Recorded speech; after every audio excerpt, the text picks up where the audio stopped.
Hi hello welcome to post 360. నేను మీ మురళీ రాపల్లి.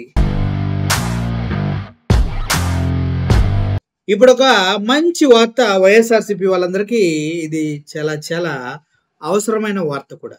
ఎవరైనా జగన్మోహన్ రెడ్డి అభిమానులు ఉంటే అక్రమంగా కేసులు పెట్టి ఇబ్బంది పెడుతూ ఉంటే ఒకసారి ఆలోచించుకోండి.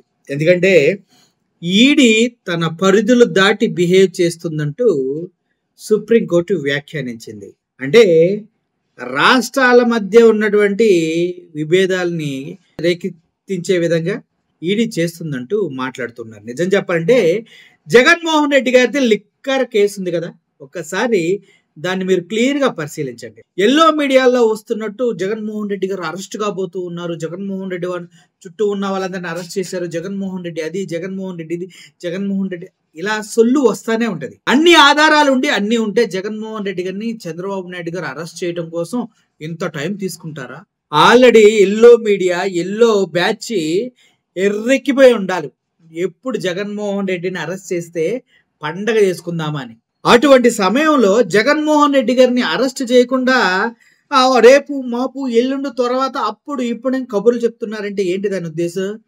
అక్కడ ఏం లేదు, దల్లా మొత్తం 6 నెలల నుంచి దానిపైన కుస్తీలు పెడితే ఒక్క రూపాయి రికవరీ చేయలేదు, ఒక్క మీస్మిత బంగారాన్ని కూడా రికవరీ చేయలేదు సిట్ కానీ ఈడీ కానీ. మరి ఇట్టేటప్పుడు కేసు ఎలా నిలబడిద్దని ఈ సో కాల్డ్ గొట్టంగాళ్ళు, అదే గొట్టాలు పట్టుకుని మాట్లాడుతూ ఉంటారు కదా, ఆ గొట్టంగాళ్ళు ఎలా చెప్తూ ఉన్నారు అంటే అదంతా హంబక్, అంతకుమించి ఏం లేదు. అయితే ఈ క్రమంలోనే సుప్రీంకోర్టు ఈడీ పైన ఘాటు వ్యాఖ్యలు చేయడం జరిగింది. అవి కూడా చాలా చాలా చాలా పద్ధతిగా చేసింది అనమాట. ఆ ఘాటు వ్యాఖ్యలు కనుక మీరు చూసినట్లయితే బుర్ర పాడైపోతుంది మీకు. ఒక్క నిమిషం.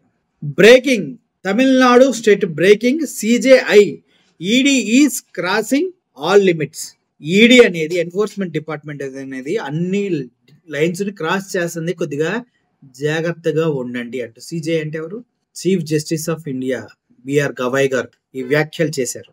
అసలు ఇంత మాట అనిపించుకోవడానికి గల కారణం ఏంటంటే ఏ దొరికిన దాంట్లోకి వెళ్ళి ఇష్టం వచ్చినట్టుగా వాగి ఎవరిని పడితే వాడిని వాడు చెప్పాడు వీడు చెప్పాడిని అరెస్ట్ చేసుకుంటూ అందరినీ ఇబ్బంది పెడుతుంది ఈడీ. ఈ ఈడీ అనేది సెంట్రల్ గవర్నమెంట్ స్టేట్ గవర్నమెంట్ సమన్వయంతో నడుస్తూ ఉండగా ఈ ఏపీలో కూడా లిక్కర్ కేసు అంటూ జగన్మోహన్ రెడ్డి చుట్టూ ఉన్న వాళ్ళందరినీ అరెస్ట్ చేసి టార్చర్లు చేస్తూ ఉంది. ఆల్రెడీ సుప్రీంకోర్టు చెప్పింది, ఎవడైనా మీ కస్టడీలో ఉన్నటువంటి నిందితుడిగా చెప్పబడే వ్యక్తి ఎవరైనా కూడా కొంతమంది పేర్లు చెప్పి వాళ్ళని అరెస్ట్ చేయమంటే చేయడానికి పర్మిషన్ లేదు అని చెప్తూ ఉన్నప్పటికీ కూడా జగన్మోహన్ రెడ్డి గారి చుట్టూ చేరి అరెస్ట్ చేయాలని ఇది రోడ్డు మీద సింహం పోతుంటే కుక్కలన్నీ అరిచినట్టుగా అరుస్తూ ఉన్నారు. అయితే ఈ రోజు గవాయ్ గారు చెప్పింది ఏంటంటే ఎన్ఫోర్స్మెంట్ డైరెక్టరేట్ ఈడీ హద్దులన్నీ మీరుతూ వెళ్తూ ఉంది. సిజే బిఆర్ గవాయ్ గారు అన్నారు, తమిళనాడు ప్రభుత్వం ఆధ్వర్యంలో లిక్కర్ కార్పొరేషన్ ట్రాన్స్మాక్ పై కేసు విచారణ సమయంలో ఆయన ఘాటు వ్యాఖ్యలు చేశారు. ఈడీ కానీ సెంట్రల్ గవర్నమెంట్ లో కానీ ఇక్కడ స్టేట్ గవర్నమెంట్ లో కానీ ఎవడైనా ఇరికించాలంటే ఈ మధ్య కాలంలో వినిపిస్తున్న ఒకే ఒక కేసు లిక్కర్ కేస్. అదే ఢిల్లీలో కేజ్రీవాల్ని అరెస్ట్ చేసిన, తమిళనాడులో ఇంకొంతమందిని అరెస్ట్ చేసిన, అదే విధంగా తెలంగాణలో కవిత గారిని, బీఆర్ఎస్ నేత కవిత గారిని అరెస్ట్ చేసిన, ఎవరిని అరెస్ట్ చేసినా కూడా వాళ్ళకి లిక్కర్ కేసు మాత్రమే వాళ్ళ కళ్ళ ముందు కనిపిస్తున్నటువంటి ఒక ప్రత్యామ్నాయం. ఇంతకు మించి కేసులు ఏం పెట్టరు. ఎందుకంటే లిక్కర్లో ఎవరు ఎక్కడ ఎలా అమ్మారో, ఎవరు ఎక్కడ ఎలా తాగారో అనే దానికి క్లారిటీ ఉండదు. కాబట్టి దీనిపైన వీళ్ళు ఇన్వెస్టిగేషన్ చేస్తున్నారు. వాటిపైన అభియోగాలు చేస్తే నిజమేనేమో అనుకుంటారు ప్రజలంతా, లిక్కర్లో ఇంత డబ్బు వస్తుందని భ్రమలో ఉంటారు. కాబట్టి కానీ గత చంద్రబాబు నాయుడు గారి గవర్నమెంట్ లో 80,000 కోట్లు వచ్చినటువంటి ఆదాయం జగన్మోహన్ రెడ్డి గారి గవర్నమెంట్ లో లిక్కర్ మీద 1,06,000 కోట్ల ఆదాయం వచ్చింది. అంటే దగ్గర 30%, 30,000 కోట్లు ఎక్స్ట్రా ఆదాయాన్ని జగన్మోహన్ రెడ్డి గారి గవర్నమెంట్ తీసుకురాగలిగిందంటేనే ఇందుట్లో అవినీతి లేదన్నది వాస్తవం. ఓకే, అప్పుడు జగన్మోహన్ రెడ్డి గారి కన్నా ముందు చంద్రబాబు నాయుడు గారు ఉన్నప్పుడు లిక్కరు మద్యం షాపులు ఉన్నాయి, బెల్ట్ షాపులు ఉన్నాయి, అన్నీ ఉన్నాయి, పర్మిట్ సెంటర్లు కూడా ఉన్నాయి. కానీ జగన్మోహన్ రెడ్డి వాటన్నిటిని కట్ చేసి ఎన్ని కాటన్లు కొన్నారో ఆ కాటన్ లెక్క కూడా తగ్గించి ఇంత ప్రాఫిట్ లో లిక్కర్ ని నిలబెట్టి అందరికి సంక్షేమాన్ని అందించగలిగాడు అంటూ చెప్పడం జరిగింది. అయితే ఈ విధంగా సిజేఐ బిఆర్ గవాయ్ గారు ఈడీ అన్ని పరిధులు దాటుతుంది జాగ్రత్త అంటూ చెప్పడం జరిగింది. సో తమిళనాడు ఉద్దేశించి అదే విధంగా అందుకోసమే చంద్రబాబు నాయుడు గారు ఈ విషయం గురించి మాట్లాడొద్దంటూ అలా టీం మొత్తానికి చెప్తున్నాడు. జగన్మోహన్ రెడ్డి పేరు తేకండి, దీని గురించి మాట్లాడకండి అంటూ సీరియస్‌గా చెప్పేస్తున్నాడు. ఎందుకంటే మొన్నటి వరకు ఊగి లిక్కర్ కేసు, లిక్కర్ కుంభకోణం అన్ని కోట్లు, ఇన్ని కోట్లు అన్నవాడు కూడా చంద్రబాబు నాయుడు గారు ఒక్కసారిగా సైలెంట్ అయిపోవడానికి గల కారణం ఏంటంటే ఇదే. ఈడీ హద్దులు దాటుతుందని అందరికీ తెలుసు. ఇకపైన కేసులు పెట్టినా కూడా అది రాజకీయ కక్షలో భాగంగా పెట్టుతున్నాడని మాకు అర్థమవుతుందంటూ కోర్టులు వ్యాఖ్యానించినాయి. ఒకవేళ అది రాజకీయ కక్షలో భాగమైతే మాత్రం సివియర్ పనిష్మెంట్స్ ఉంటాయని కూడా చెప్తూ ఉంది. బట్ అంతకుముందు చంద్రబాబు నాయుడు గారి పైన లిక్కర్ కేసు ఉంది.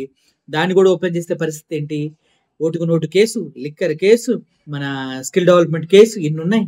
ఏంటి పరిస్థితి అని ఆలోచించినట్టున్నారు. భయపడతారని ఊగిపోయారు. ఈ రోజు ప్రెస్ మీట్ తో బట్టలు ఓడదీసి చంద్రబాబు నాయుడు గారిని రెడీ రోడ్డు మీద నిలబెట్టారు జగన్మోహన్ రెడ్డి. ఇసుక కుంభకోణం దగ్గర నుంచి అన్ని చేసిన తప్పులన్నింటినీ నిలువన చీల్చి చెండాడేశాడు. భయపడేవాడు ఎవడన్నా అలా చేస్తాడా? జగన్మోహన్ రెడ్డి భయపడుతున్నాడు. లిక్కర్ కుంభకోణంలో బెదిరిపోతున్నాడు, దాక్కుంటున్నాడు, బెంగళూరులోనే ఉంటున్నాడు. అది ఇదని మోగిన కుక్కలు నక్కలకి ఏ విధంగా సమాధానం చెప్పాలో ఈ రోజు మీటింగ్ లో అలా సమాధానం చెప్పారు. చంద్రబాబు నాయుడు గారిని పీల్చి చెండాడాడు. అదే విధంగా ఈనాడు పేపర్ అయితే టాయిలెట్ పేపర్ కన్నా తక్కువ, టిష్యూ పేపర్ కన్నా ఎక్కువ అని అభివర్ణించాడు. అంతకన్నా దారుణమైన కంపారిజన్ లేనే లేదు. గతంలో పవన్ కళ్యాణ్ ఉద్దేశించారు, కార్పొరేటర్కి ఎక్కువ, ఎమ్మెల్యేకి తక్కువ అని. అర్థమైందా? అటువంటి కామెంట్స్ చేయటం ఓన్లీ జగన్మోహన్ రెడ్డి గారికి చెల్లుతుంది. దట్టు లిక్కర్ కేసులో ఓడబడుతాం, అరెస్ట్ చేద్దాం బొక్క అని వాగేవాడికి ఈ రేంజ్ లో ధీటుగా సమాధానం చెప్పే గట్స్ ఎవరికన్నా ఉంటాయంటే one and only person Jaganmohan Reddy మాత్రమే. అండ్ ఇప్పుడు ఈడీ విస్తృతంగా కేసులు పెడుతుంది. దాంట్లో చాలా చాలా హద్దులు దాడుతుందంటూ చీఫ్ జస్టిస్ బిఆర్ గవాయ్ గారు వ్యాఖ్యలు చేసిన తర్వాత ఇక పైన చాలా స్లోగా వెళ్తుంది ఈడీ. అందుట్లో డౌటే లేదు. ఎందుకంటే చీఫ్ జస్టిస్ కళ్ళలో పడదంటే మామూలు విషయం కాదు. తొక్కి పట్టి నారదీస్తారు వాళ్ళు. జ్యుడిషియరీతో పెట్టుకోకూడదు ఎప్పుడు కూడా. లా అండ్ ఆర్డర్, జ్యుడిషియరీ ఈ రెండు ఆయన కన్సర్నల్లో ఉంటాయి. ఆయనకి ఏది తప్పు అనిపిస్తే అది తప్పు, ఆయనకి ఏది రైట్ అనిపిస్తే అది రైటు. ఆయన చదువుకున్న చదువును బట్టి, ఆయనకున్న పొజిషన్ బట్టి ఒబే చేయక తప్పదు. ప్రధానమంత్రి అయినా, రాష్ట్రపతి అయినా, ఎవడైనా కూడా చీఫ్ జస్టిస్ చెప్పిందే వేదం. ఆయన రాజ్యాంగబద్ధంగా చెప్తాడు. అందుట్లో ఎటువంటి సందేహం లేదు. ఆయన కూడా రాజ్యాంగాన్ని దాటి వెళ్ళే హక్కు ఆయనకు కూడా లేదు. అంతా బిఆర్ అంబేద్కర్ గారు రాసినటువంటి రాజ్యాంగానికి లోబడే బతకాలి. అందుట్లో ఎటువంటి సందేహం లేదు. సో ఇప్పుడు ఈడీ పైన ఈ రేంజ్ లో విరుచుకుపడ్డ సిజేఐ గారికి, గవాయ్ గారికి మేము చాలా చాలా కృతజ్ఞతలు తెలుస్తున్నాం. జగన్మోహన్ రెడ్డికి టచ్ చేసే దమ్ము లేదు. ఒకళ్ళు టచ్ చేసినా కూడా ఏం పీకేది లేదని మేము మాత్రం స్పష్టంగా అర్థమవుతుంది. అర్థమైంది కదా? Thank you for watching this video. Murali signing off. Thank you so much.